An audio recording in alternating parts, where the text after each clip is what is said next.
गांधी ने अपना बड़ा दिल दिखाया। राहुल गांधी ने मध्य प्रदेश, हरियाणा, दिल्ली तक के चुनावों में हाथ को आगे बढ़ाया, लेकिन अरविंद केजरीवाल समेत इंडिया गठबंधन के दूसरे नेताओं ने राहुल गांधी की एक ना सुनी। और तो और गजब तो तब हो गया जब अखिलेश यादव, ममता बनर्जी समेत तेजस्वी यादव ने दिल्ली के विधानसभा चुनावों में आम आदमी पार्टी को सपोर्ट कर दिया। अब ऐसे में सवाल ये खड़ा होता है कि क्या यही सपोर्ट करना भारी पड़ता हुआ नजर आ रहा है? प्लान तो था कि दिल्ली के इलेक्शन रिजल्ट आने के बाद तुरंत राहुल गांधी ने बहुत बड़ी घोषणा कर दी, जिसके घोषणा करने के बाद दिल्ली से लेकर यूपी तक दोस्तों हड़कंप मचा हुआ है। और तस्वीरें तो इस तरह के सामने निकल के आ रही हैं कि इतना बड़ा ऐलान होने के बाद भी बहुत सारे राजनीतिक नेताओं के अंदर हलचल मची हुई है। आखिर क्या कुछ राहुल गांधी ने कहा है वो तस्वीरें मैं आप लोगों के सामने रखूंगा, लेकिन एक बड़ा रीजन दोस्तों यहाँ पर दिल्ली को लेकर एक बड़ा जो सस्पेंस अभी तक बना हुआ है कि आखिर अरविंद केजरीवाल किस तरह से आ रहे हैं, उस मुद्दे पर भी इस वीडियो के अंदर बात की गई है। आइए इस वीडियो को शुरू से आखिर तक आप जरूर देखिएगा। राहुल गांधी ने अपना बड़ा दिल दिखाया। राहुल गांधी ने मध्य प्रदेश, हरियाणा, दिल्ली तक के चुनावों में हाथ को आगे बढ़ाया, लेकिन अरविंद केजरीवाल समेत इंडिया गठबंधन के दूसरे नेताओं ने राहुल गांधी की एक ना सुनी। और तो और गजब तो तब हो गया जब अखिलेश यादव, ममता बनर्जी समेत तेजस्वी यादव ने दिल्ली के विधानसभा चुनावों में आम आदमी पार्टी को सपोर्ट कर दिया। अब ऐसे में सवाल ये खड़ा होता है कि क्या यही सपोर्ट करना भारी पड़ता हुआ नजर आ रहा है? प्लान तो था कि कांग्रेस को कमजोर किया जाएगा, लेकिन राहुल गांधी ने ऐसा दांव चला है कि यूपी से लेकर बिहार तक हड़कंप मच गया है। सवाल यह किया जा रहा है कि क्या राहुल गांधी इंडिया गठबंधन से अपना नाता तोड़ने की तैयारी कर चुके हैं? फिलहाल इस सवाल का इंडिया जवाब गठबंधन आपको बताएंगे। कांग्रेस ने क्या घोषणा की है उस पर भी आएंगे, लेकिन उसके पहले कांग्रेस ने कैसे आम आदमी पार्टी से अपना बदला ले लिया है, खेल समझिए। जैसा कि आप जानते हैं कि हरियाणा के विधानसभा चुनावों की अगर बात की जाए तो हरियाणा में राहुल गांधी ने बड़ा दिल दिखाते हुए आम आदमी पार्टी को 7 सीटें ऑफर की थी। राहुल गांधी ने बड़ा दिल दिखाया। हरियाणा के कई दिग्गज नेताओं ने राहुल गांधी को रोका, लेकिन फिर भी राहुल गांधी की तरफ से आम आदमी पार्टी को 7 सीटें ऑफर की गई, लेकिन आम आदमी पार्टी नहीं मानी तो नहीं मानी। आम आदमी पार्टी 10 सीटों को लेकर अड़ गई, जिसके बाद डील नहीं हो पाई और आम आदमी पार्टी ने हरियाणा के विधानसभा चुनावों में सभी सीटों पर अपने उम्मीदवारों की घोषणा कर दी। नतीजे आप जानते हैं कि आम आदमी पार्टी को हरियाणा के विधानसभा चुनावों में सीटें तो 0 आई, लेकिन वोटिंग परसेंटेज रहा 1.79%।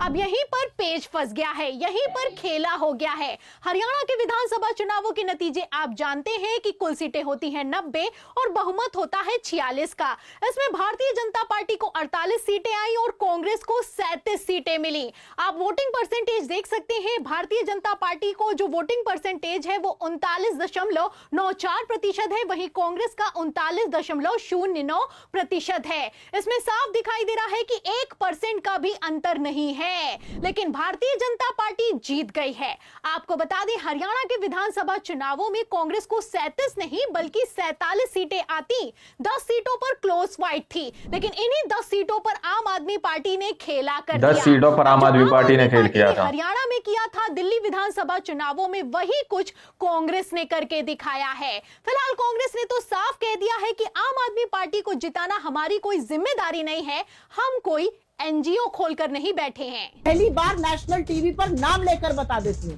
दीपेंद्र हुडा ने राघव चड्ढा जी को 5 सीटें ऑफर करी। आम आदमी पार्टी नहीं मानी, उन्होंने सारे चुनाव लड़ने का फैसला किया। अंततोगत्वा जो वोट शेयर हुआ, बीजेपी का वोट शेयर 39.9 था, हमारा 39.5 था। हम 0.4% वोट शेयर से वो चुनाव हार गए। आम आदमी पार्टी से तो हमने नहीं कहा बीजेपी की बी टीम में हमारे साथ रहते हैं फलाना ढिमकाना। आप उत्तराखंड क्यों गए, आप गोवा क्यों गए, आप गुजरात क्यों गए, आप महाराष्ट्र क्यों गए? तो आप देख सकते हैं ये कांग्रेस की तेज तर्रार प्रवक्ता सुप्रिया श्रीनेत्र हैं। उन्होंने लाइव टेलीविजन पर पहली बार घोषणा करते हुए बताया है कि किस तरीके से हरियाणा के विधानसभा चुनावों में भी आम आदमी पार्टी को संपर्क किया गया था, आम आदमी पार्टी को सीटों का ऑफर दिया गया था, लेकिन अरविंद केजरीवाल तब भी नहीं माने और दिल्ली के विधानसभा चुनाव चुनावों में तो आप जानते ही हैं कि किस तरीके से 70 सीटों पर अकेले अपने दम पर आम आदमी पार्टी ने चुनाव लड़ने का फैसला किया। अब ऐसे में आम आदमी पार्टी चुनाव हार चुकी है। अगर वोटिंग परसेंटेज की बात की जाए तो यहां पर आप साफ देख सकते हैं कि जो हरियाणा में हुआ था वही कुछ दिल्ली के विधानसभा चुनावों में होता हुआ नजर आ रहा है। साफ दिखाई दे रहा है कि भारतीय जनता पार्टी का वोटिंग परसेंटेज है लगभग 45% के आसपास, आम आदमी पार्टी का है लगभग 43% के आसपास, वहीं कांग्रेस का वोटिंग परसेंटेज है 6% के आसपास। आप देख सकते हैं कि 2025 के दिल्ली के विधानसभा चुनावों में कांग्रेस का वोटिंग परसेंटेज 2% से बढ़ गया है। 2% से बढ़ गया है। में ये वोटिंग परसेंटेज किधर से किधर हो गया है समझने वाले अपने आप में समझते हैं। फिलहाल इन सब के बीच अगर सबसे तगड़ा किसी को झटका लगा है तो वो अरविंद केजरीवाल को लगा। अरविंद केजरीवाल को दिल्ली के अंदर तो ऐसा हो चुका है कि जितने वोटों के अंतर से वो प्रवेश वर्मा से हारे हैं उतना ही वोटिंग परसेंटेज संदीप दीक्षित को मिला है जो कि कांग्रेस के उम्मीदवार हैं। ऐसे में आप देख सकते हैं कि दिल्ली विधानसभा चुनावों में कैसे आम आदमी पार्टी ने अपने ही पैरों पर कुल्हाड़ी मार ली है। अब इसी को लेकर राजनीतिक विश्लेषकों से लेकर वरिष्ठ पत्रकारों का कहना है कि अगर अभी भी इंडिया गठबंधन ने कांग्रेस की अहमियत को नहीं समझा तो दिल्ली के विधानसभा चुनावों का असर बिहार और उत्तर प्रदेश के 2027 के विधानसभा चुनावों में भी होने वाला है।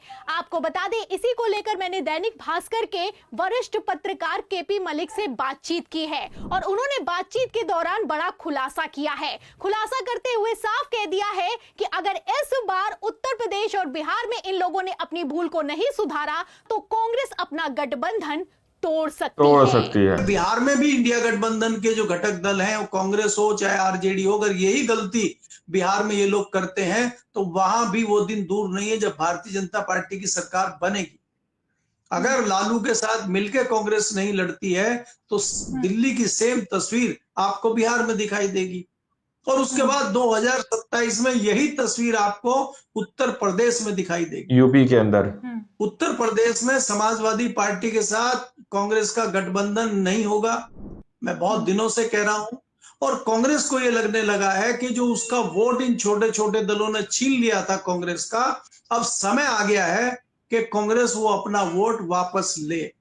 क्योंकि अगर हम यूपी की बात करें, यूपी में दलितों को जो मायावती ने खींच लिया था, मायावती जी अब समाप्त हो चुकी हैं, तो दलित वो और जो पिछड़ा वोट है मायावती का वो कांग्रेस में जाने के लिए तैयार है। दूसरा, अगर कांग्रेस लड़ती है, कांग्रेस को यह दिखता है कि उसके लिए बहुत अच्छा मुफीद मौका है, वो पिछड़ों, दलितों और मुसलमान के एक चंक को तोड़ लेती है तो उसको रिवाइव करने में बड़ी आसानी होगी और दो नेशनल पार्टियों की लड़ाई होगी।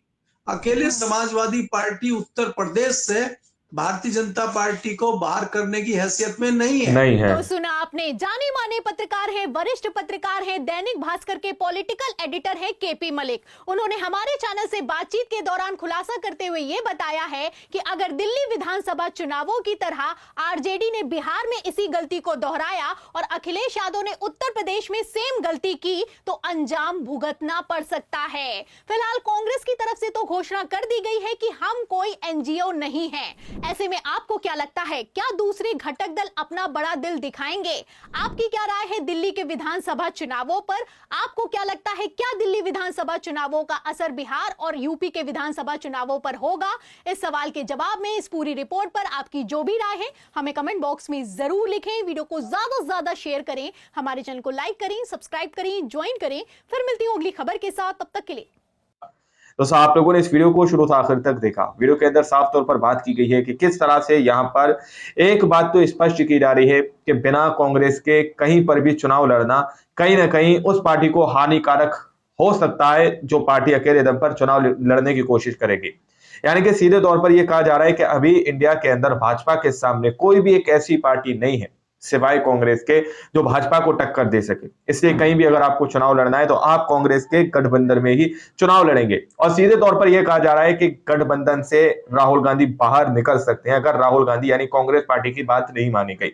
जो आप चुनाव आने वाले हैं दोस्तों, जैसे यूपी के अंदर, हरियाणा के अंदर, यूपी के अंदर और बिहार के अंदर, अगर वहां पर गठबंधन के साथ और कांग्रेस पार्टी की बात की सहमति से अगर चुनाव नहीं लड़े जाएंगे तो कहीं ना कहीं राहुल गांधी गठबंधन से बाहर निकल जाएंगे। तो ये एक बड़ा झटका दोस्तों, यानी कि फिर तो तस्वीर इस तरह की हो जाएगी कि भाजपा को सत्ता से बाहर करना एक बहुत मुश्किल रास्ता हो जाएगा विपक्षी नेताओं के लिए। बाकी आप लोगों ने इस पूरी रिपोर्ट को देखा सुना, आप लोग क्या सोचते हैं, क्या समझते हैं, अपनी राय कमेंट सेक्शन में जरूर दीजिएगा।